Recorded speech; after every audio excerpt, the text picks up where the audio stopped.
What's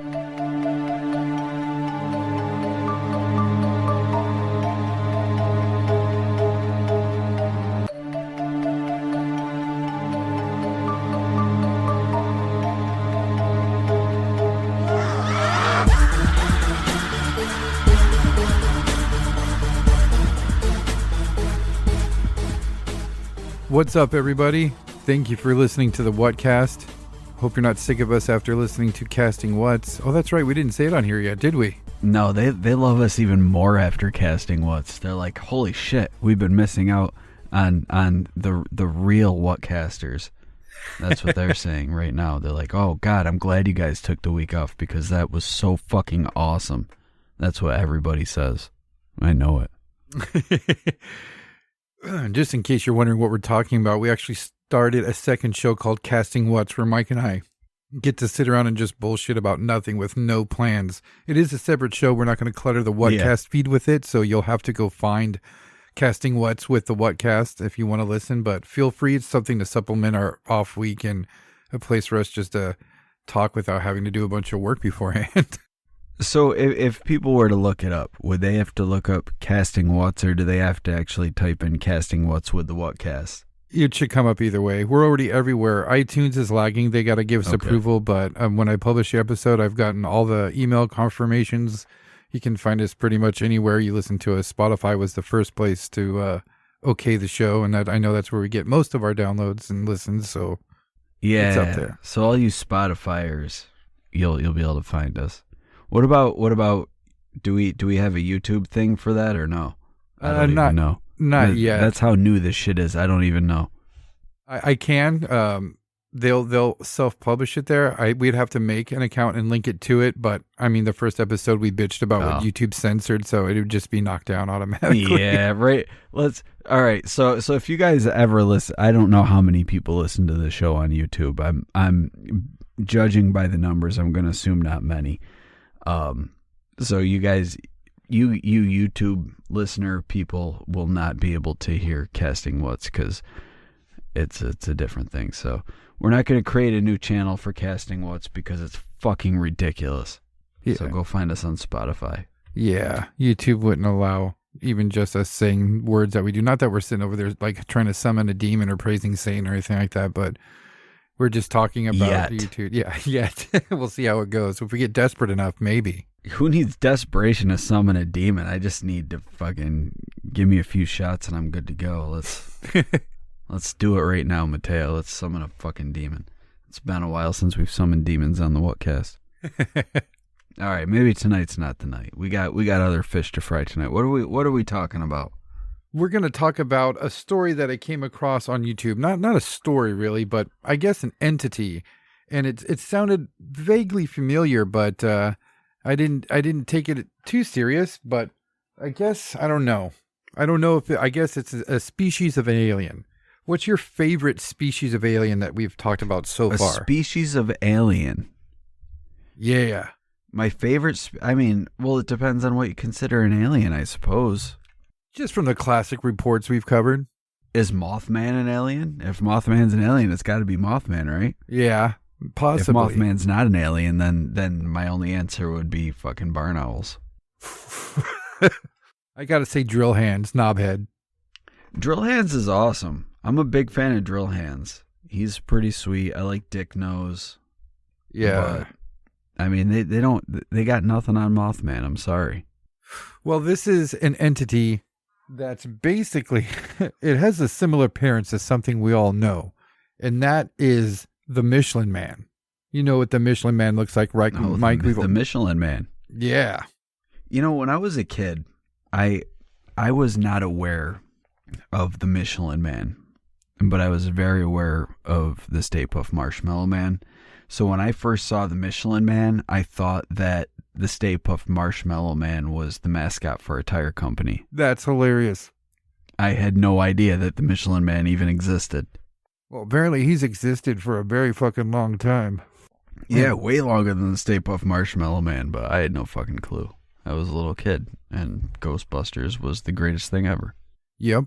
Well, this thing has a name of what they call it. I don't know if it's what they call this entity or what they call the Michelin Man. Like he has a real name, but it's Bibendum, Bibendum, Bibendum. And like I said, this is an entity that people have reported seeing. And in this YouTube video, they told a couple stories, but they said there was this website that cataloged like basically all the known sightings of this thing. It's called the bigstudy.blogspot.com. And he said he would leave a note in the description, and he didn't. But I was able to find what they're talking about. And when I say the Michelin Man, I mean these things, these people, the witnesses have drawn it.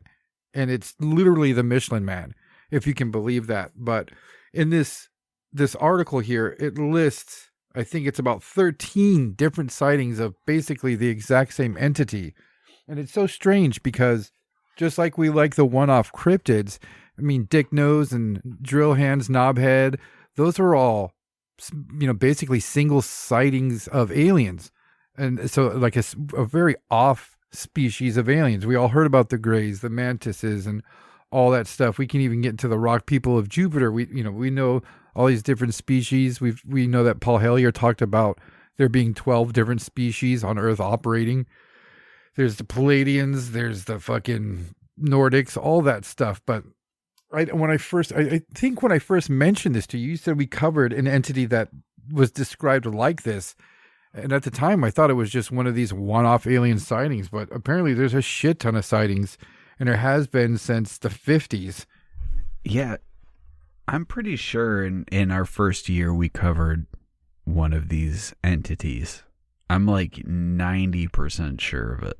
Yeah, it sounded very familiar to me, but it was just so weird. I had to look up this article and share it with you guys. It's absolutely bizarre that people are literally seeing the Michelin Man, and not just the Michelin Man. He's been reported inside UFOs, outside UFOs, driving UFOs, flying UFOs, all that good stuff. But are there any of him smoking a cigar and kicking thieves or robbers?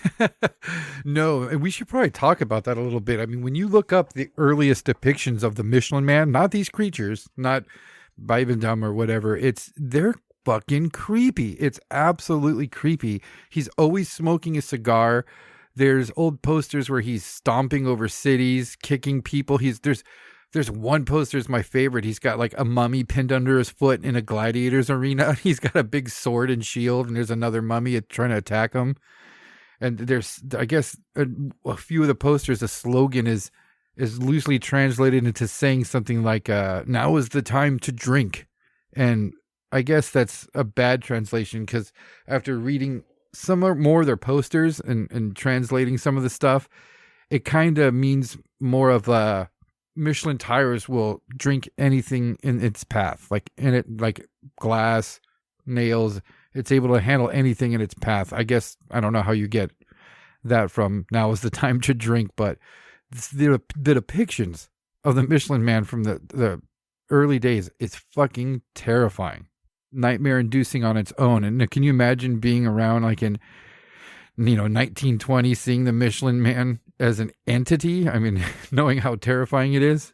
Yeah, because I mean, like you see it in a commercial, or you see it on TV or in an ad or whatever, and it just looks like a cartoon. Like even with the fucking cigar and mud stomping assholes, it's still a fucking cartoon. But if you were to see an entity that looked like that, to say it would be alarming would be an understatement. Like that's the type of shit that you see, and it makes so little sense in the reality that we all know, that it would be fucking terrifying to actually see that.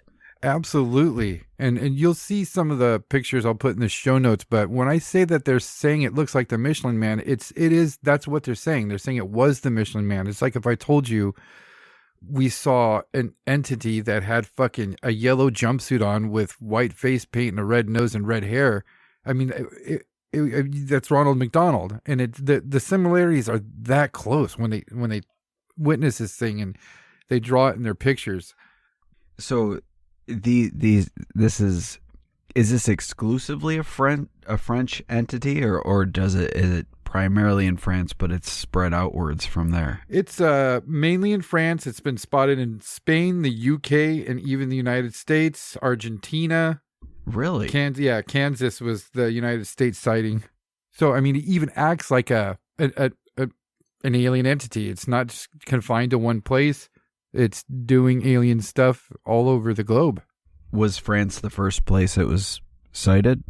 Yes, according to this report, the first sighting took place in 1950 in Fox-en-Dulet, France, by a father and daughter. They were walking and they saw a transparent disc / UFO, flying saucer, typical thing, and it was occupied by a Bibendum. And they said that he was wearing a helmet that had tubes and hoses attached to it, leading to what appeared to be an air tank on its back. And the daughter also reporting feeling paralyzed during the entire encounter. That's interesting, because paralyzation is something that is typically reported during a abduction type scenario. Right. But also, it's interesting that this thing that they're reporting seeing it with a helmet on, because that's not something that's typical of the Michelin Man. And if I could, can we just talk about the Michelin Man for a minute and how weird it is that he, like, that thing is the... My bad. that thing is the mascot for a tire company. Like, how the fuck does that relate to tires? Like, what the fuck is that thing? It's so weird. Yeah, I always thought it was a very poor design. I guess it's supposed to resemble a bunch of stacked tires, but what, bike tires? I don't know. Why is he white then? Shouldn't it be black? Yeah, it's very weird. It's a poor design. And I mean, if they... Yeah, like it would make sense if it was like, I am a man made of stacked tires, and look at my legs, they're stacked tires, and my torso is stacked tires, and my arms... But he's like all white, and... I know that like white walled tires were a thing, but as far as I'm aware, like actual white tires on a car, that just doesn't make any fucking sense. No, it looks more like a pile of soft serve ice cream. Yeah, or the fucking Stay-Puft Marshmallowman. Yeah, without the sailor suit, of course. I sent you the link to this article right now, and if you click it, it's going to start you off with a depiction of like the first Michelin Man. He's got a little banner around his chest. He's smoking his cigar. He's got boots and gloves on. I mean, it looks like a fucking alien, right? I love the cigar. Yeah, that's the best part. It looks like, and like the way that they designed the original one, like with the cigar, and the way that they have his eyes, like he looks like a fucking monster. He does. There's depictions of him like ripping one of the tires from his torso and throwing it at people. All sorts of crazy shit. Yeah, I remember, and this wasn't even all that long ago. This was maybe like 20 years ago. But I remember, and at the time I thought it was fucking hilarious, but it was a commercial where there was like a mother and a daughter driving on a road, and it was all rainy. And then you've got the Michelin Man. He's just like winging tires at their car. And like as they're losing grip because it's a rainy road, he throws the Michelin tire at their car, and it somehow attaches to their wheel, and they're like, "Oh, now we've got grips because Michelin Man threw his tires at our car, and now we can grip the fucking rainy road." He's all, "Damn it, I was trying to kill them." Yeah, he's just like he's a ninja, but instead of ninja stars, they're fucking tires that he pulls out of his white self, but then they become actual I don't fucking know. The Michelin Man makes no goddamn sense. No. And I'm convinced now, after hearing about your research, I am 100% convinced that the Michelin Tire Company is run by a goddamn alien. I mean, it really does. There's plenty of companies where you can find examples of that stuff. I mean, like, God, let's think of a couple, what was it, Domino's the Noid? Like, why was there a dude in a red jumpsuit with bunny ears? What the fuck does that have to do with pizza? It's kind of in the same vein. It was so weird. Yeah, you look at these early depictions of the Michelin Man, it doesn't make any fucking sense. It doesn't, It's very bizarre. Just this little statue in the top of this article is very like, what the fuck is that? If it didn't have the yellow like chest banner that says Michelin, I would have never guessed that was the Michelin Man. I would have thought that was like a model of somebody's alien sighting or monster sighting. It makes no sense. I like the old ones where he's got a fucking monocle with a chain. Yeah. It's so good. It's so weird, man. Well, the second sighting that's reported here took place in 1954. Let me see how to say this. Auberge, France. In Auberge, France, by a husband and wife traveling in a car. They stated that while they were driving, they saw what they described as a, quote, fat shell sitting in the middle of the road. Now, that's interesting because if you think of like a Hanna-Barbera cartoon of a clamshell, it kind of has the same bubbly pattern as the Michelin Man, right? Yeah, except it's laid sideways instead of vertically. Right. Well, they stated that there was a 4-foot tall Bibendum exiting this shell. So clearly that's a spacecraft. And again, 2 sightings in a row to where it's not just this thing being seen, but a craft with it as well. So there's no question to this being what all these, and anybody seeing this would think an alien.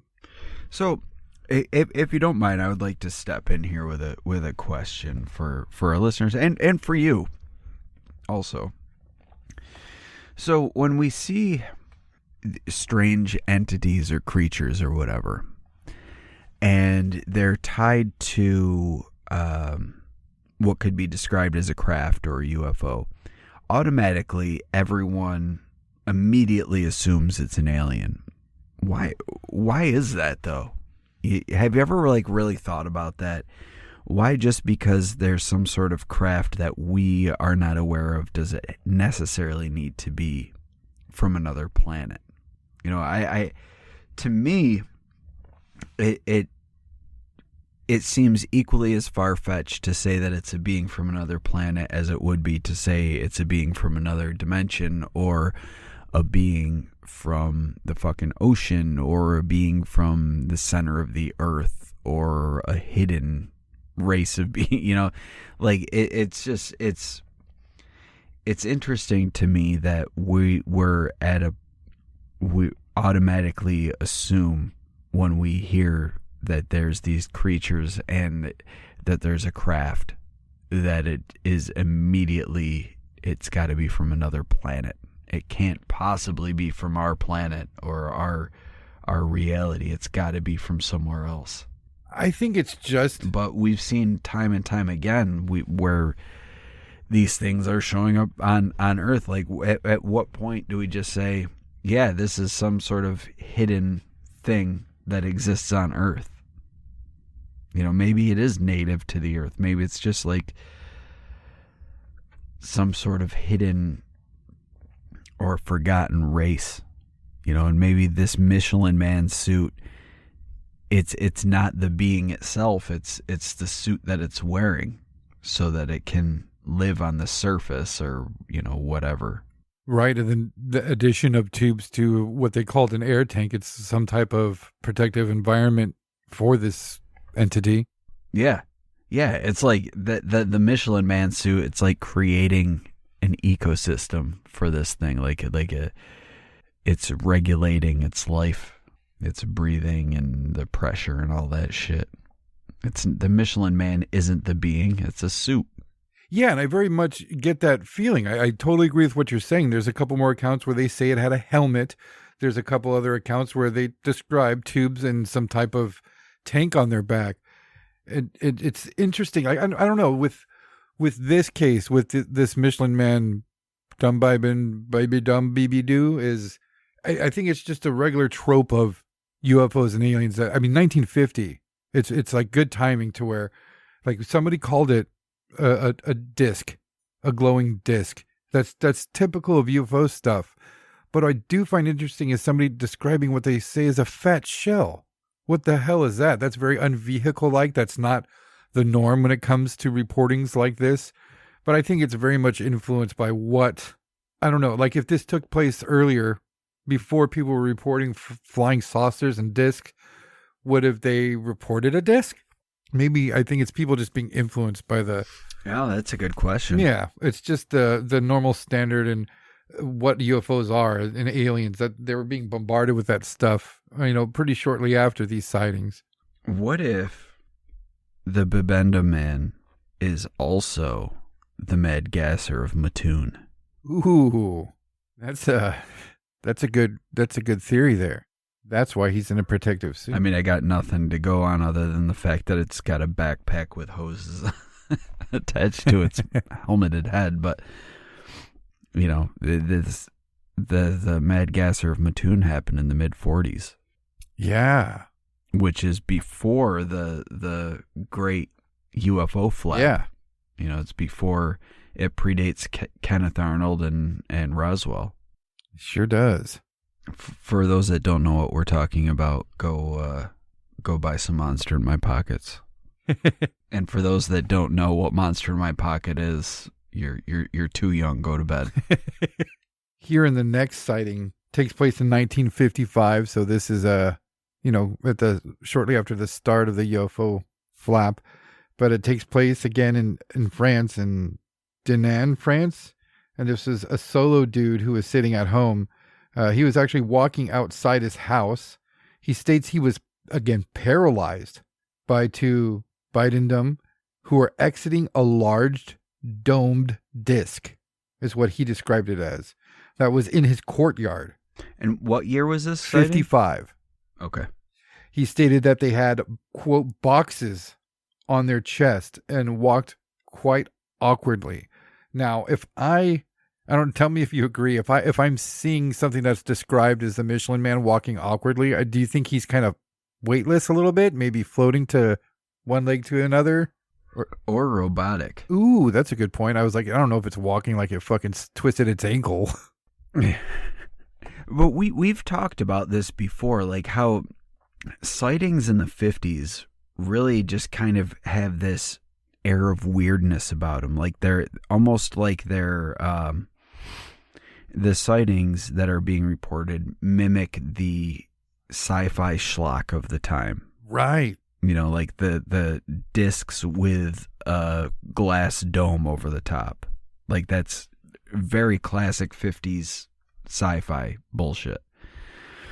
And so it makes me wonder, like, how much this phenomenon is paying attention to our pop culture and things that are in movies, and how it's manipulating that image when it shows itself to witnesses. Like how much of the phenomena is actually the reality of the situation versus something that's being manipulated by the entity or the being, whatever the fuck it is, to kind of shape our idea of what these encounters should be like. Because if you look, like, every decade, well, I shouldn't say every decade, like every 20 years or so, sightings seem to evolve. Right. Early on it was little green men or little diminutive, like they looked like human children.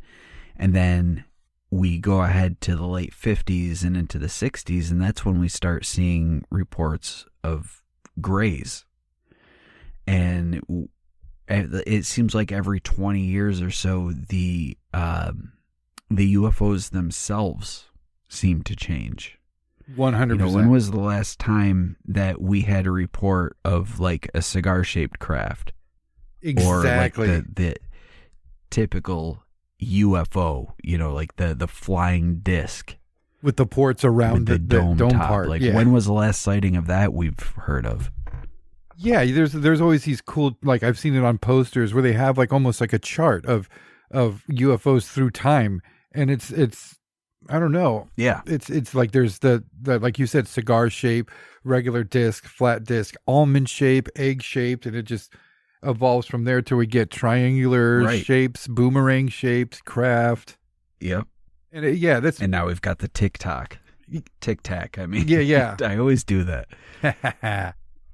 But remember when we, like, I mean, this is going way back, but when we did the wartime UFOs, like the UFOs that predated World War II, they were described as being rockets.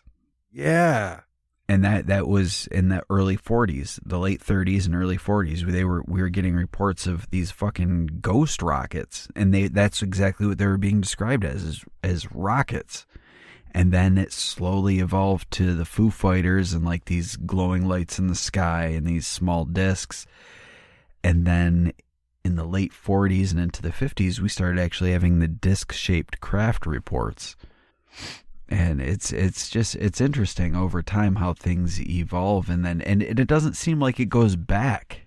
You know, like we're not hearing any reports of, like, remember, I can't remember the case off the top of my head. I believe that we've discussed it on the show, but I think it was from the 50s where there was a woman who said she encountered a disc that had landed, and there were these small hairy beings that like were grabbing at her that came off the craft, and she was able to get away. But she described these little hairy, like, in my mind when reading the description, it reminded me of like Ewoks without like the headscarf thing. Right, like little feral just these Ewoks. Little tiny hairy humanoids. Yeah. Yeah. Yeah, I mean, even the Potosi sheep And slayer. where were those guys? Like, we don't hear about those anymore. No, we don't hear about entities like the Potosi sheep slayer either. Like an actual little person Right. with a helmet and a jetpack. It's weird. And that's I know what you're saying. That's the feeling I got as I read through these encounters with Boo Boo Day is just these. It seems very heavily. Maybe Do you just call him Boo Boo Day? I don't. Yeah, I've read it so many times. Boo Boo Day. I've read it so many times and changed it so many times. I'm gonna say it different every time. But Yeah, but it just let's just call him Bobby. Bobby the Bubble Boy. But yeah, maybe it's just the timing of the 50s that's making us think that they're heavily influenced by the pop culture of the time. I mean, I don't know how much of these people who are reporting this are going to the movies to go watch the next saucer flick and shit like that. But who knows? It's I don't know. Like you said, we covered maybe one case like this before. I was shocked to see something like this repeat itself. But the next sighting, it almost makes me think like if it was. Like, I don't want to say that these sightings aren't real, and that's not the point I'm trying to make by saying that these things change. But what it makes me feel is like whatever sort of entity is behind these phenomenon, it seems like it's almost like a trickster entity. Like it's presenting itself in many different forms and creating many different encounters when people are witnessing it, you know.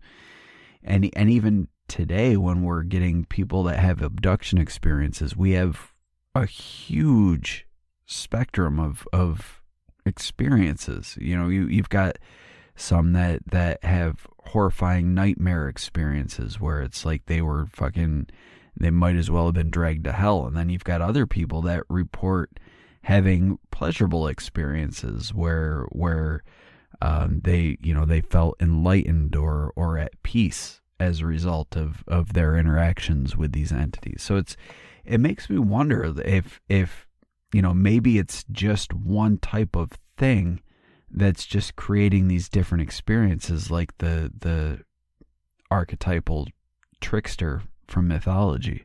Like, in native mythology, the coyote, for instance, and how that has been used. The coyote is like the archetype for the trickster, and but it even with the myths of the coyote, it has a lot of different correlations to the society at the time. And sometimes it's negative being, sometimes it's positive being, sometimes it's there to teach lessons.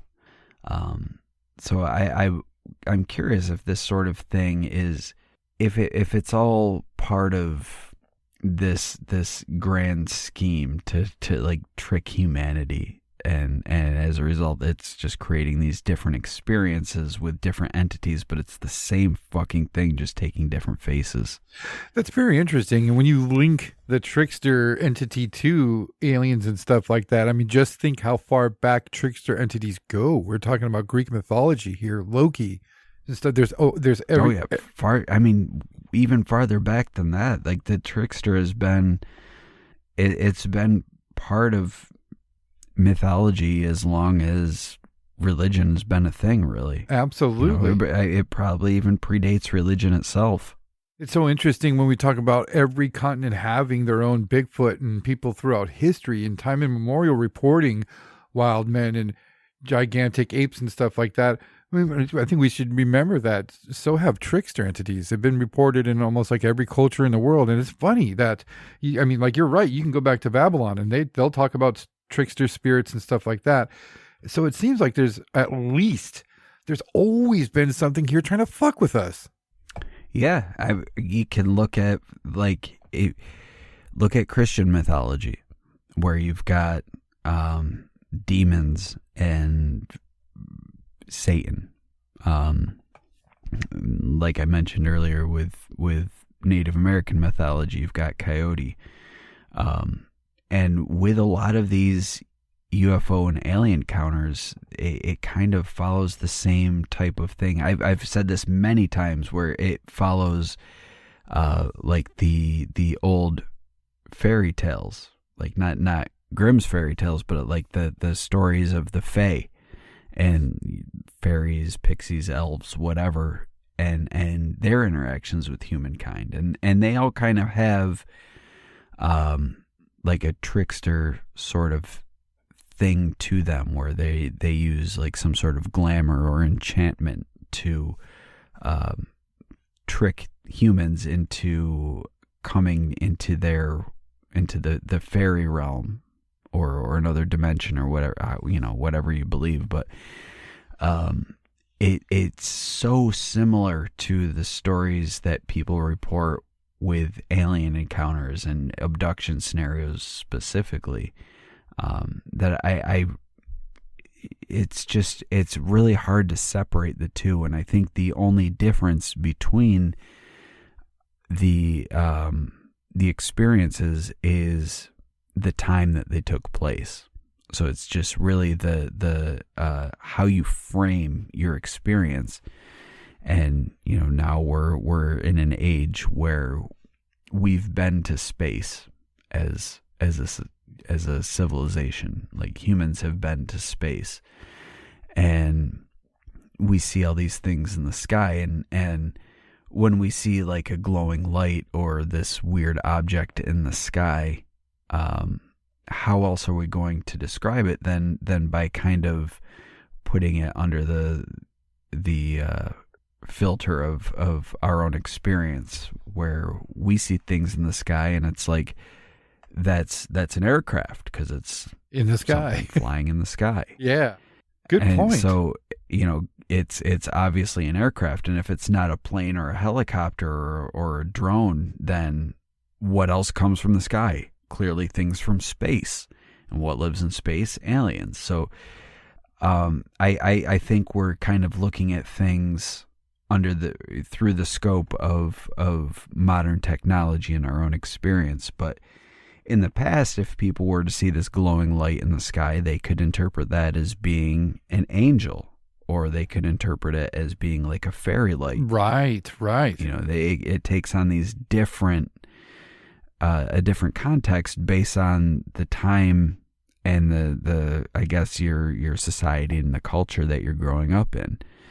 So I think that this whole alien thing and calling things aliens and spacecraft and everything, I think that is heavily influenced by our current understanding of technology and the way that the world works. And that's another thing that's weird to me, is that we look at that sort of thing and we immediately skip over anything that occurred in the past, or we look at the things that occurred in the past and put it under our modern experience. So in the past, people reported seeing lights in the sky. Immediately, you jump to the fucking ancient aliens bullshit. But I think it's deeper than that. I don't think that ancient aliens is an explanation that necessarily makes sense. I think it's a huge misunderstanding and misinterpretation of what this phenomena actually is. And I think we're just kind of painting a picture based on our own experience. And it's not, I don't think it's accurate. I think we're just trying to make sense of something that is nonsensical. Right. You know, we don't have the answers, so we're like, we need to create an answer because it needs to make sense, God damn it. But not everything needs to make sense, man. Fucking nature is weird. You're very, very right. And that kind of makes me think, you know, like we were talking about the different UFOs throughout time and the different species throughout time. And even talking about the big flap in the early 50s about UFOs and flying discs and shit like that. I remember watching a documentary about UFOs when I was a kid. And during the flap in New York, there was a restaurant that went up to some tall building in New York and threw a bunch of pie tins off to look like UFOs, and they said "Eat at Joe's" on it. You know, the people were joking about it with so much. But when you talk about the fairies, we've talked about that stuff a lot. We've talked about the odd dick-nosed aliens. We talked about drill hands and stuff like that. And these entities have all been called different things because of the time and, you know, the setting and like you said, the social placement of where these things lie in a society at the time. Do you think that the 1950s UFO flap was a big agenda push for us to think that these are outer space aliens, is to wipe away the memory of the Fae and skinwalkers? And like, you know, we talked about the nine-tailed fox being a trickster, and it definitely, you're right about that. I think, and Dr. Turner talked about that a lot. These fuckers work off of manipulation, and we can see that with stories like Dr. Turner's, where they're being told like, bitch, we'll clone you and fucking kill you. You're out of here. But then those are grays. But then there's people who report grays telling them how to fix the world. It's the same creature coming with absolutely two polar opposite messages. But back to the question, do you think that the 50s was a big push to guide us all to think that these are outer space things instead of terrestrial things that could be with us? I think that after World War II, we didn't have, we had all these experiences with the so-called Foo Fighters, as well as all the UFOs that were sighted in the Pacific during World War II. And I think once World War II ended, I think that there was really a need to kind of placate the masses. You know, we had just gone through World War II, and then this whole thing with Kenneth Arnold, and then within like a month of his sighting, we had the Roswell Incident, where he had, and I know a lot of people think that when the Roswell Incident happened and the initial report came out where they said that they captured a flying disc, and then the day after they retracted that, and people were like, oh, it was a mistake by the guy. I don't think that was a mistake. I think that was a very deliberate press release to say that it was a flying disc, to start the idea in the public that these things are from outer space. Yeah, that this is a possibility. And then by the next day, when they retracted it, I think that was the beginning of this whole disinformation movement that we saw, you know, spread through with the Paul Benowitz Dick Duty thing that we've discussed countless times on the show now. I don't need to recap it now. By now, anybody who's listened to this show more than like 2 times should know what the fuck I'm talking about. But if you don't, just look up Paul Benowitz or what was his name? Richard Doty, not we call him Dick Duty. But don't Richard, look up Dick Duty. Richard Doty. You'll find something non-appealing. Yeah, don't look up Dick Duty. Look up Richard Doty and Paul Benowitz, if you don't know what I'm talking about. But I think that coming out of World War II, we, when World War II ended, like we had basically been embroiled in these wars for almost the entire first half of the 20th century. And we came out of World War II being one of the only remaining superpowers in the world. There was the U.S. and there was Russia. And we had, I say we, but I think the government felt like they had a responsibility to really push the patriot agenda. But as a result of pushing like patriotism and nationalism, there's a lot of disinformation that happened. And I think that a lot of the Cold War stuff kind of allowed the government to pull the wool over the eyes of the public, and creating this uncertainty among the public, like with the Roswell incident, where they one day say it was a flying disc, the next day they say it was a weather balloon. But I think that was strategic to keep not only the public confused and in the dark, but also the Soviets confused and in the dark. Because if we say we retrieved a flying disc, the Soviets are instantly going to be like, oh shit, they've got alien technology. And then the next day we turn around, no, we don't. And they're like, well, but do they? Do they have it, or was that a mistake? And it creates this like deniability where, did we release that information intentionally, or was it a mistake? And nobody really knows what the truth is now. And then they covered up the lie about the weather balloon with the Project Mogul lie, which we now know is also a lie, that Roswell was not part of Project Mogul. And there's it's just lies upon lies upon lies. So then where does the truth start? Where do the lies end? Nobody fucking knows. It just creates this. I don't know how the fuck we got into government disinformation when we're talking about the Michelin Man, but it's all part of the same goddamn thing. It is. I mean, like the tricksters keeping everybody on their toes, and the government is playing into the tricksters' hands. The UFO flap in the 50s, that was like a kind of a slight hysteria, right? People were freaking out about these UFOs. Yeah, in some cases they definitely were. And that's in the 50s is when we get a lot of like the best stories.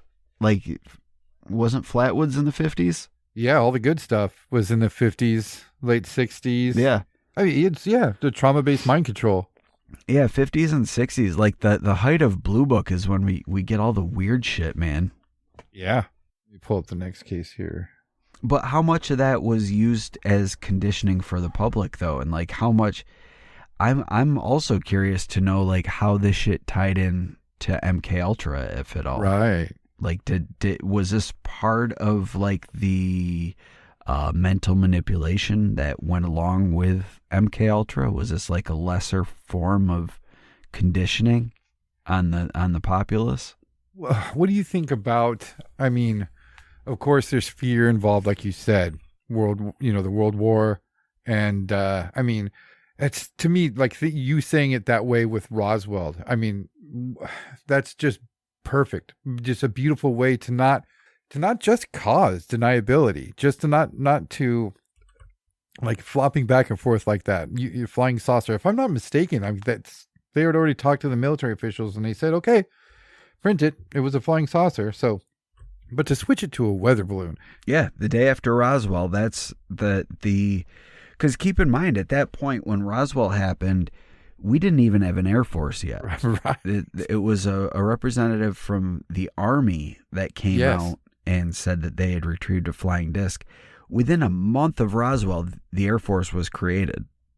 Yeah, that's nuts. And that, like, my point was that that's not just a way to create deniability. That's saying that it was a UFO and then saying it was a weather balloon. Just it doesn't just create plausible deniability. It just muddies everything up so perfectly.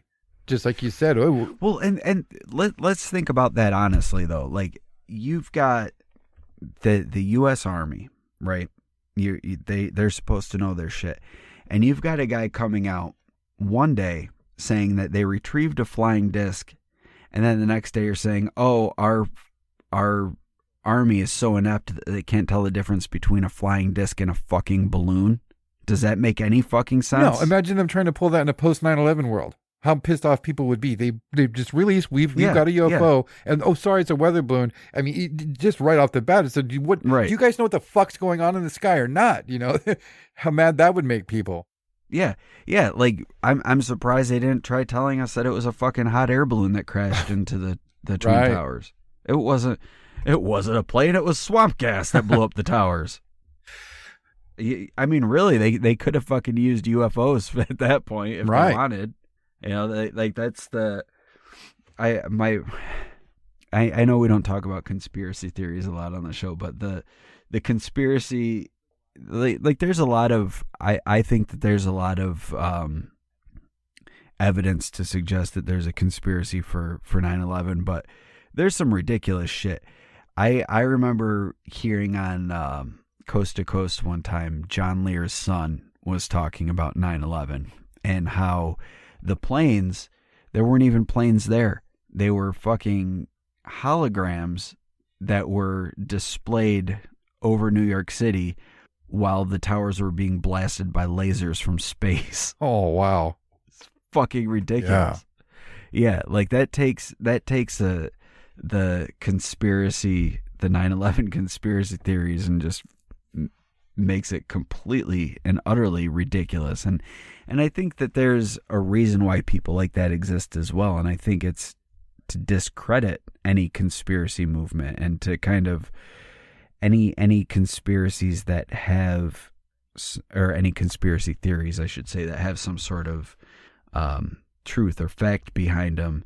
I think these ridiculous theories are kind of rolled out and pushed to further discredit the conspiracy movement. Because if you've got within the same movement people saying that the secret government was involved in 9/11, but then you've also got people saying that aliens from outer space were blasting lasers while producing holograms of planes to cover up their laser attacks. Like, how are you going to say that there's any sort of basis for the original conspiracy theory when you're sharing the same spot with the people claiming space lasers? Yeah, you're right. It's so funny to hear you describe it like that. It seems like the powers that be who try to cover this shit up, the plan's not to hide the truth. It's to muddy the waters. Yeah, because the best place to hide the truth is within those muddy waters, because then you have no fucking clue.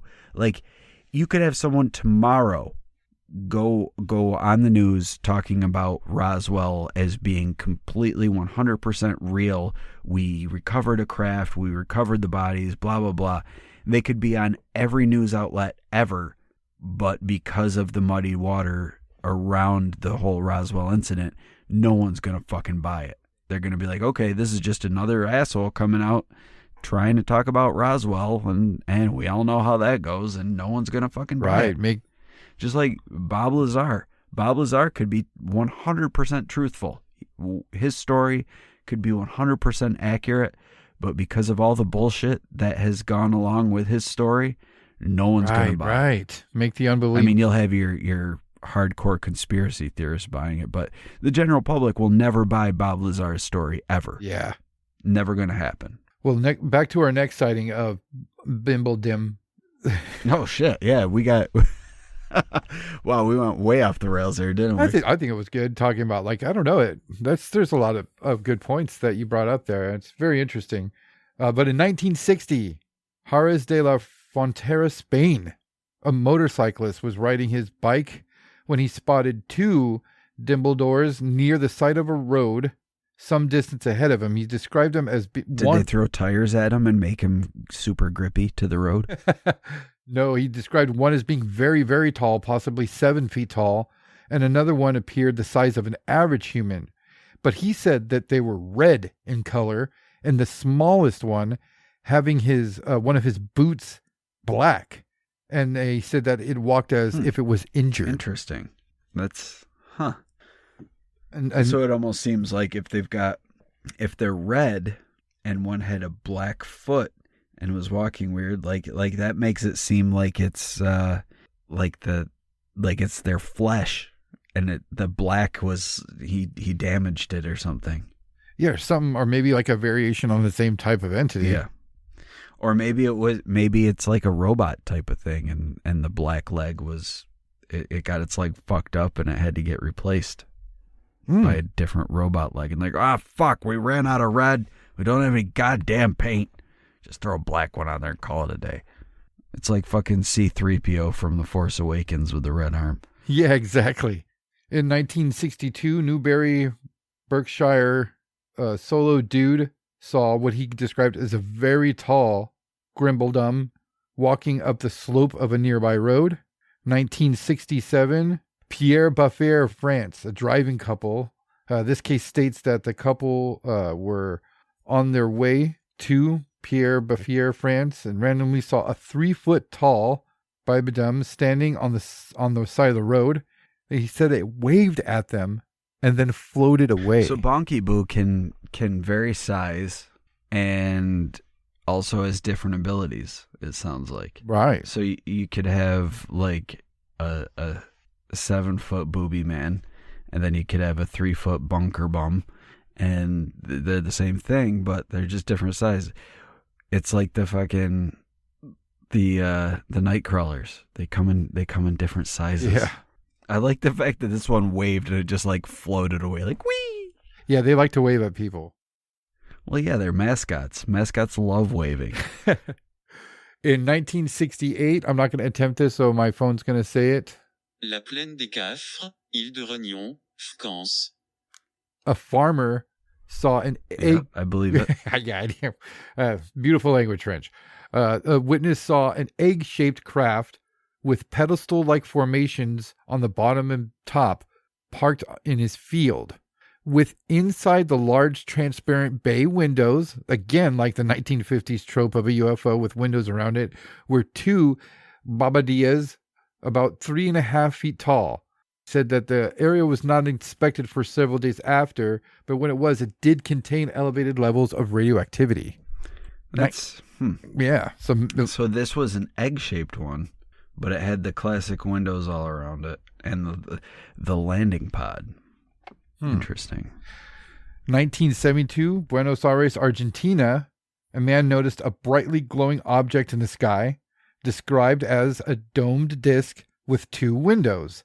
Inside, visible through the windows, were 2 Dibodos, described as having helmets with tubes attached connecting to a box on their back. And this is the second one. So again, we've got the Buentelos with the box and the tubes. The tubes, yeah. Huh.